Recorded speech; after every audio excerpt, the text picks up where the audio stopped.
Eu não sei, eu já comentei aqui na Rádio Vale, mas faz tempo, eu quero trazer esse assunto novamente, porque é um assunto que está começando a ser muito discutido nas redes sociais, a respeito da democracia direta. Para quem não sabe, quem está ouvindo pela primeira vez esse assunto aqui na Rádio Vale, na origem da democracia, lá atrás, lá na origem da democracia, a democracia era chamada democracia direta. Como assim? As pessoas, os cidadãos, e eram poucas as pessoas que tinham direito a voto, né? Elas se reuniam numa praça e elas decidiam diretamente, não havia representantes. As pessoas iam numa praça.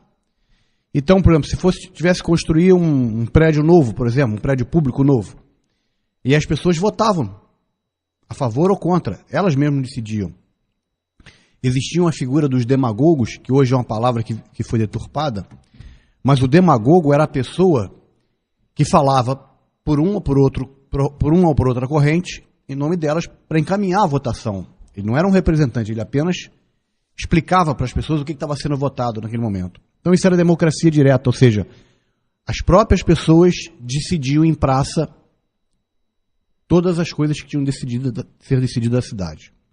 É claro que com o tempo, com o aumento da população, não cabiam mais todas as pessoas numa praça. Então hoje nós podemos dizer, para vocês entenderem onde eu vou chegar, que nós temos 3 praças. Nós temos uma praça municipal, que é a Câmara de Vereadores.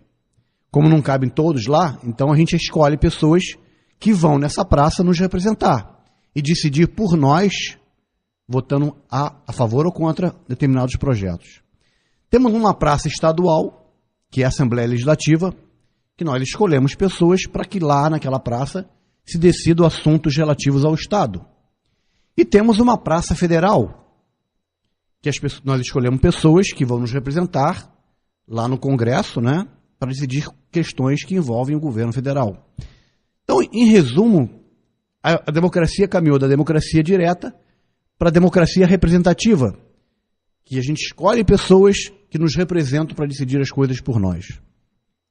Porém, já tem gente defendendo, a gente vê essas discussões na internet, em alguns meios de comunicação, de que logo na frente nós vamos poder, se for o caso, retornar à democracia direta.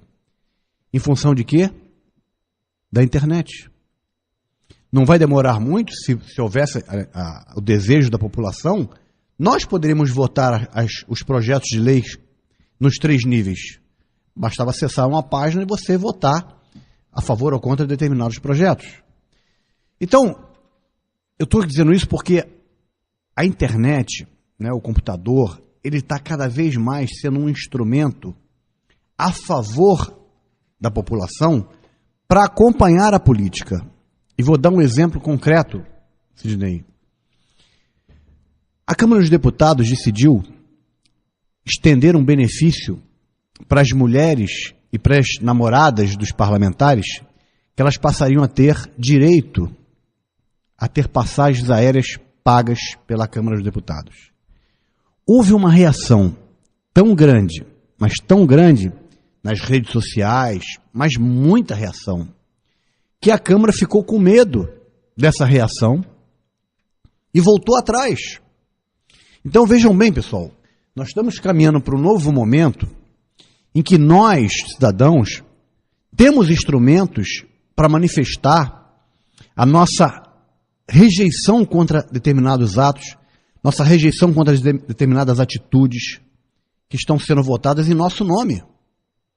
Eles não vieram nos consultar, deveriam, de certa forma, poderiam criar mecanismo, eles deveriam nos consultar se nós estamos a favor ou não, porque eles são apenas representantes. Tem que consultar a nossa opinião. Não fizeram isso, mas muitas pessoas espontaneamente foram para as redes sociais dizer do absurdo que é neste momento, onde nós estamos vendo uma crise, que está todo mundo sendo afetado, a volta da inflação, e os deputados estendem um benefício desse logo após terem reajustado os seus salários, né? Hoje um deputado não está ganhando pouco, né?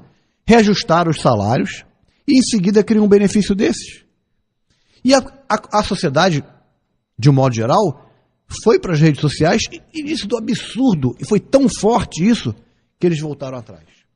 Então, eu quero aqui destacar esse fato, porque se nós passarmos a ser mais vigilantes e perdemos um tempinho, não só para postar uma foto do aniversário, para postar uma foto num passeio na praia, né? Isso faz parte, mas também para postar a nossa opinião, a nossa manifestação contrária a determinados atos, que a gente pensa que não vai valer nada, mas vale, porque esse somatório de coisas acaba chegando nos ouvidos dos nossos representantes. Eles deveriam nos ouvir espontaneamente, mas como não fazem, nós temos que fazer chegar lá. E a gente está vendo esses movimentos todos, como foi o movimento dos caminhoneiros, que é uma parte da sociedade, no caso dos caminhoneiros especificamente, dizendo, não aguento mais, poxa, que isso, não é?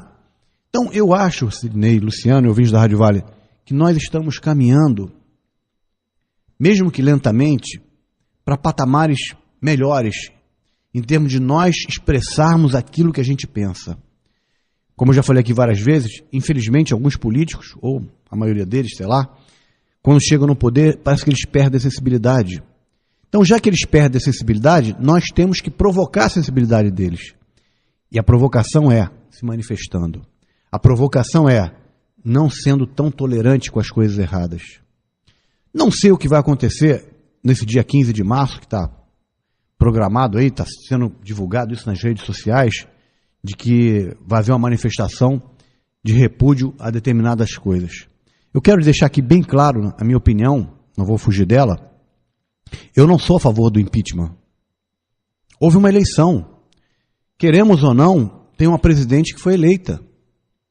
Então não tem por que falar impeachment. Temos que esperar mais 4 anos, se tiver uma outra eleição, e nós votarmos. Só há uma possibilidade, na minha opinião, de que possa haver motivos reais para que a gente possa pedir o impeachment da presidente. É se ficar provado que o dinheiro desviado da Petrobras beneficiou ela de alguma forma, ou na campanha eleitoral, ou pessoalmente. Aí sim, aí você tem um fato concreto, jurídico, que provoca o impeachment. Agora, só porque 51 milhões de brasileiros não votaram na presidente Dilma, isso não quer dizer nada. A maioria votou. Ah, mas 39 milhões não votaram. Problema deles. 39 milhões não votaram. Votaram branco, nulo ou não foram votar.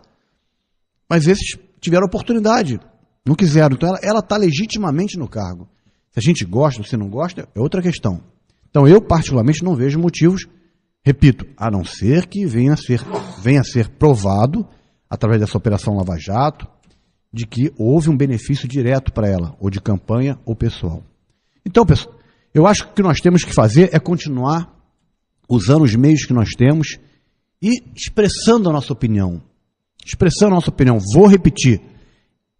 O recuo que foi feito agora na Câmara foi em função da reação adversa de toda a sociedade contra esse benefício. Isso prova que nós temos instrumentos e que se nós nos manifestarmos, nós temos como reverter certas coisas que realmente são absurdos. Pense nisso. Pense nisso, use as redes sociais se você tem acesso para manifestar a sua opinião. Não fique de lado, não seja tolerante com essas coisas. Se você não concorda, vá lá e poste a sua opinião.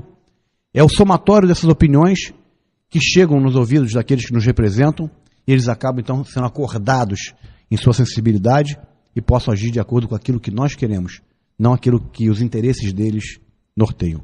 É o que eu tinha para comentar hoje. Bom dia a todos, boa sexta-feira, bom final de semana. E semana que vem nós vamos ver o que vai acontecer aí na véspera do dia 15, a gente vai voltar a comentar sobre isso.